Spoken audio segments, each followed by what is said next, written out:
Hello ପିଲାମାନେ, ଜୟ ଜଗନ୍ନାଥ। ଆଜି ଆମେ ପଢ଼ିବା ଅଷ୍ଟମ ଶ୍ରେଣୀର ଗଣିତ ପ୍ରକାଶ ୟୁନିଟ୍ 4 ବା ଚତୁର୍ଭୁଜ। ତାକୁ ଇଂଲିଶରେ କ'ଣ କୁହନ୍ତି?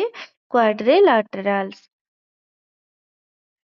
ପିଲାମାନେ, ଚତୁର୍ଭୁଜ କାହାକୁ କୁହନ୍ତି? ନା ଚାରୋଟି ସରଳ ରେଖା ଦ୍ୱାରା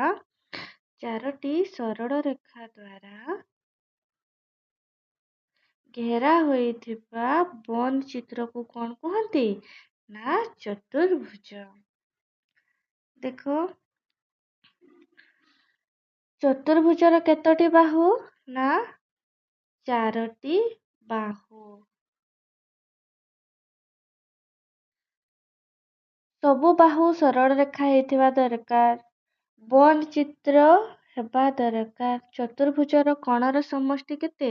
ଚତୁର୍ଭୁଜର ଚାରୋଟି କୋଣର ସମଷ୍ଟି କେତେ ପିଲାମାନେ? ନା 360 ଡିଗ୍ରୀ। ହେଲା, ଦେଖ, ଏହି ଅଧ୍ୟାୟରେ ଆମେ ଚାରିବାହୁ ବିଶିଷ୍ଟ କିଛି ମଜାଦାର ଆକୃତି ବିଷୟରେ ପଢ଼ିବା ଓ ତତ୍ ଆଧାରିତ ସମସ୍ୟା ଗୁଡ଼ିକୁ ସମାଧାନ କରିବା। ନିମ୍ନୋକ୍ତ ଚିତ୍ରଗୁଡ଼ିକୁ ସାଧାରଣତଃ ଚତୁର୍ଭୁଜ କୁହାଯାଏ। ଚତୁର୍ଭୁଜ ଶବ୍ଦଟି ଲାଟିନ ଶବ୍ଦ କ୍ୱାଡ୍ରିରୁ ଆସିଛି, ଯାହାର ଅର୍ଥ ଚାରି, ଏବଂ ଲଟସର ଅର୍ଥ ବାହୁ, ଅର୍ଥାତ୍ ଚତୁର୍ଭୁଜର ଅର୍ଥ ଚାରିବାହୁ ବିଶିଷ୍ଟ ଚିତ୍ର ବା ଆକୃତି। ଦେଖ, ଏଠି କ'ଣ କହିଲା? ନିମ୍ନରେ ଦିଆଯାଇଥିବା ଚିତ୍ରଗୁଡ଼ିକ ଲକ୍ଷ୍ୟ କର, ସିଏ କହିଲା। ଦେଖ, ଏଇଟା କ'ଣ? ଚାରିଟା ସରଳ ରେଖା ଅଛି କି ନାଇଁ? ଫାଷ୍ଟ ଏଇଟା, ଇଏ ହେବ ବର୍ଗ ଚିତ୍ର। ଇଏ ବି ଆବଦ୍ଧ ଅଛି। ଇଏ ହବ କି? ନାଇଁ। ଇଏ ହବ? ନାଇଁ। ଇଏ ଦେଖ, ଚିତ୍ର 1, 2, 3 ହେଉଛି ଚତୁର୍ଭୁଜ, କିନ୍ତୁ ଅନ୍ୟ ଚିତ୍ର ଗୁଡ଼ିକ ନୁହନ୍ତି। କାହିଁକି? ନା ଏକ ଚତୁର୍ଭୁଜର କୋଣ ଗୁଡ଼ିକ ହେଉଛି ଏହାର ବାହୁମାନଙ୍କ ମଧ୍ୟରେ ଉତ୍ପନ୍ନ ହେଉଥିବା କୋଣ, ଯେପରି ଚିତ୍ର 1, 2, 3ରେ ଦର୍ଶାଯାଇଛି। ଆମେ ସବୁଠାରୁ ଅଧିକ ଜଣାଶୁଣା ଚତୁର୍ଭୁଜ, ଆୟତ ଚିତ୍ର ଓ ବର୍ଗ ଚିତ୍ରରୁ ଆରମ୍ଭ କରିବା। ପିଲାମାନେ, ଆମେ ତ ଜାଣିଲେ ନା, ଚାରିଟା ସରଳ ରେଖା ଆବଦ୍ଧ ହେଇଥିବ ବା ବନ୍ଦ ହେଇଥିବ ଚିତ୍ରକୁ ଆମେ କ'ଣ କହୁଛେ? ନା ଚତୁର୍ଭୁଜ କହୁଛେ। ହଁ କି ନାହିଁ? ଦେଖ, ପଢ଼ିବା କ'ଣ? ଆୟତ ଚିତ୍ର। ପିଲାମାନେ, ଆୟତ ଚିତ୍ର ହେଉଛି ଏକ କ'ଣ? ନା ଚତୁର୍ଭୁଜ, ଯାହାର ସମସ୍ତ କୋଣ ସମକୋଣ। ଏଇଟା ଗୋଟେ କ'ଣ ପିଲାମାନେ? ନା ଆୟତ ଚିତ୍ର। ୟାର ସବୁ କୋଣ କ'ଣ? ନା ସମକୋଣ। ୟାର ବିପରୀତ ବାହୁ ଗୁଡ଼ିକ କ'ଣ? ନା ସମାନ। ସମକୋଣ ମାନେ କେତେ ଡିଗ୍ରୀ? 90 ଡିଗ୍ରୀ। ବିପରୀତ ବାହୁର ଦୈର୍ଘ୍ୟ କ'ଣ? ସମାନ। ବୁଝିହେଲା? ଦେଖ, ଏଠି ସେ କହିଛି ଆୟତ ଚିତ୍ର କହିଲେ ଆମେ କ'ଣ ଜାଣିଛୁ? ଆସ ଏହାର ସଂଜ୍ଞା ନିରୂପଣ କରିବା। ଆୟତ ଚିତ୍ର ହେଉଛି ଏକ ଚତୁର୍ଭୁଜ, ଯାହାର କ'ଣ? ସମସ୍ତ କୋଣ 90 ଡିଗ୍ରୀ ଓ ବିପରୀତ ବାହୁର ଦୈର୍ଘ୍ୟ ସମାନ। ଏହି ସର୍ତ୍ତ ଗୁଡ଼ିକୁ ପୂରଣ କରିବାରେ ଚତୁର୍ଭୁଜକୁ କ'ଣ କୁହନ୍ତି? ନା ଆୟତ ଚିତ୍ର କୁହାଯାଏ। ଆୟତ ଚିତ୍ରର ସଂଜ୍ଞା ଦେବା ପାଇଁ ଆଉ କିଛି ଉପାୟ ଅଛି କି? ଆସ ଆୟତ ଚିତ୍ର ଅଙ୍କନ ସହିତ ସମ୍ପୃକ୍ତ ନିମ୍ନଲିଖିତ ସମସ୍ୟାକୁ ବିଚାର କରିବା।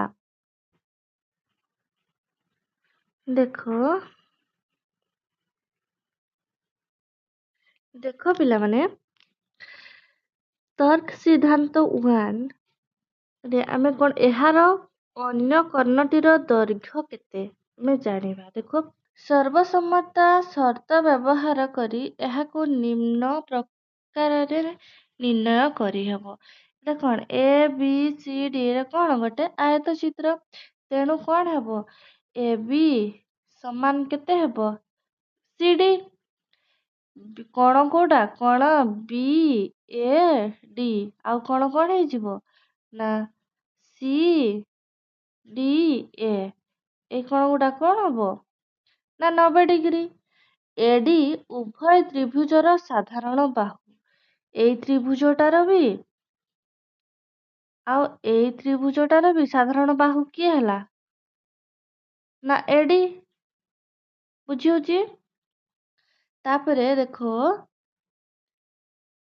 ଏଡି ଉଭୟ ତ୍ରିଭୁଜର କଣ ହେଲା ନା ସାଧାରଣ ବାହୁ। ଏଇ ତ୍ରିଭୁଜଟା ଏଇ ତ୍ରିଭୁଜର ବି ଏଇ ତ୍ରିଭୁଜର ବି ସାଧାରଣ ବାହୁ କିଏ ହେଲା ଏଡି। ତେଣୁ ତ୍ରିଭୁଜ ଏଡିସି ସର୍ବସମ୍ମତା ତ୍ରିଭୁଜ ଡିଏବି। ତେଣୁ ଏସି ସମାନ ବିଡି ଯେହେତୁ ସର୍ବସମ ତ୍ରିଭୁଜର କଣ ନା ଅନୁରୂପ ବାହୁ। ଏଥିରୁ ଜଣା ପଡିଲା ଯେ ଆୟତଚିତ୍ର କର୍ଣ୍ଣଦ୍ୱୟ ସମଦୈର୍ଘ୍ୟ ବିଶିଷ୍ଟ, ତେଣୁ ଅନ୍ୟ କର୍ଣ୍ଣର ଦୈର୍ଘ୍ୟ 8 ସେଣ୍ଟିମିଟର।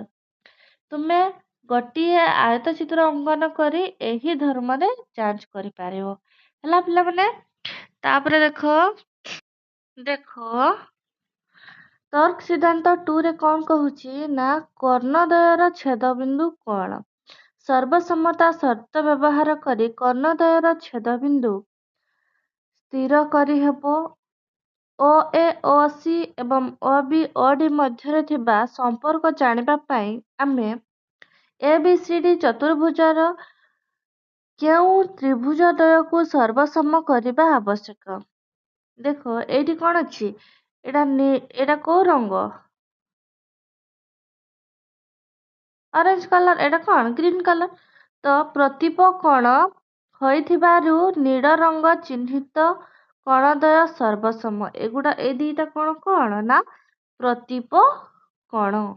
ହେଲା, ଏ ଦୁଇଟା କୋଣ କଣ ହେବେ ନା ପ୍ରତୀପ କୋଣ। ସର୍ବସମତା ଦର୍ଶାଇବା ପାଇଁ କୋଣ 1 ଓ କୋଣ 2 କୁ ନିଅ, ସେମାନଙ୍କର ପରିମାଣ ସମାନ କି? ଦେଖିବା। ଦେଖ କୋଣ ବି କେତେ ଡିଗ୍ରୀ ହବ? 90 ଡିଗ୍ରୀ ହବ କି ନାହିଁ କୋଣ ବି? ତାହେଲେ କୋଣ 1 ପ୍ଲସ୍ କୋଣ 3 ଏଇଟା କଣ ହେଇଯିବ? ଏଇ ଦୁଇଟା ମିଶିକି 90 ଡିଗ୍ରୀ ହବ କି ନାହିଁ କୋଣଟା? এই কোণ বি ଟୋଟାଲଟା କେତେ 90 ଡିଗ୍ରୀ।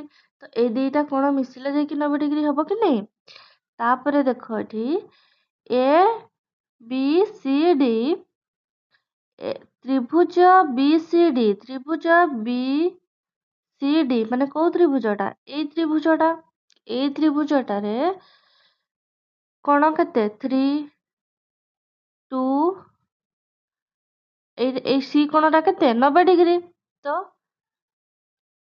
କୋଣ 3 ପ୍ଲସ୍ କୋଣ 2 ପ୍ଲସ୍ 90 ଡିଗ୍ରୀ ହେଲେ କେତେ ମିଶିକି କେତେ ହେଇଯିବ 180 ଡିଗ୍ରୀ। ତ୍ରିଭୁଜର ତିନି କୋଣର ପରିମାଣର ସମଷ୍ଟି କେତେ ନା 180 ଡିଗ୍ରୀ।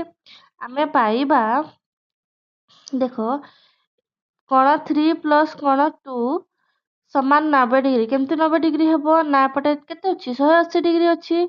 ଫେରାଣ କେତେ ଡିଗ୍ରୀ ହେଇଯିବ ନା 90 ଡିଗ୍ରୀ। ହେଲେ କେତେ ହେଲା 90 ଡିଗ୍ରୀ। ବୁଝି ହଉଛି? ତାପରେ ଦେଖ ତେଣୁ କୋଣ 1 2 ସମାନ କେତେ ହେଇଯିବ ନା 90 ଡିଗ୍ରୀ ମାଇନସ୍ କୋଣ 3 ହେଲେ କଣ ହେଇଯିବ କ ବା ସର୍ବସମ୍ମତା ସର୍ତ୍ତ ଅନୁସାରେ କଣ ହେଇଯିବ ତ୍ରିଭୁଜ ଏ ଓ ବି ସର୍ବସମ ତ୍ରିଭୁଜ ସି ଓ ଡି ଅର୍ଥାତ୍ ଓ ଏ ସମାନ ଓ ସି ଓ ବି ସମାନ ଓ ଡି। କାରଣ ସେମାନେ ସର୍ବସମ ତ୍ରିଭୁଜର ଅନୁରୂପ ଅଂଶ। ତେଣୁ ଏସି ଓ ବିଡି କର୍ଣ୍ଣଦ୍ୱୟ ମଧ୍ୟବିନ୍ଦୁ ହେଉଛି ଓ। ଏଥିରୁ ଜଣାଯାଏ ଯେ ଆୟତଚିତ୍ରର କର୍ଣ୍ଣଦ୍ୱୟ ସର୍ବଦା ସେମାନଙ୍କର ମଧ୍ୟବିନ୍ଦୁରେ ପରସ୍ପରକୁ ଛେଦ କରନ୍ତି। ଯେତେବେଳେ କର୍ଣ୍ଣଦ୍ୱୟ ପରସ୍ପରକୁ ସେମାନଙ୍କର ମଧ୍ୟବିନ୍ଦୁରେ ଛେଦ କରନ୍ତି, ଆମେ କହୁ ଯେ କର୍ଣ୍ଣଦ୍ୱୟ ପରସ୍ପରକୁ ସମଦ୍ୱିଖଣ୍ଡ କରନ୍ତି। ସମଦ୍ୱିଖଣ୍ଡର ଅର୍ଥ ଦୁଇ ସମାନ ଭାଗରେ ବିଭକ୍ତ କରନ୍ତି। କେତୋଟି ଆୟତଚିତ୍ର ଅଙ୍କନ କର, ସେମାନଙ୍କର କର୍ଣ୍ଣ ଓ କର୍ଣ୍ଣଦ୍ୱୟର ଛେଦବିନ୍ଦୁକୁ ନିର୍ଣ୍ଣୟ କର। ଏହି ଧର୍ମରେ ପରୀକ୍ଷା କର। କରିପାରିବ? ତାପରେ ଦେଖ ତ୍ରିଭୁଜ ଏ ଓ ବି ସର୍ବସମ ତ୍ରିଭୁଜ ସି ଓ ଡି ପ୍ରମାଣ କରିବା ପାଇଁ ନିମ୍ନ ସମାନ ମାପଗୁଡ଼ିକ ବ୍ୟବହାର କରିପାରିବା କି? ଦେଖ AO ସମାନ CO ପୂର୍ବରୁ ପ୍ରମାଣିତ ଆମେ କରିଛେ। କଣ AOB ସମାନ କଣ COD, ଏଗୁଡ଼ା କଣ ନା ପ୍ରତୀପ କଣ AD ସମାନ CB। ମାନେ ଦେଖ ଏଠି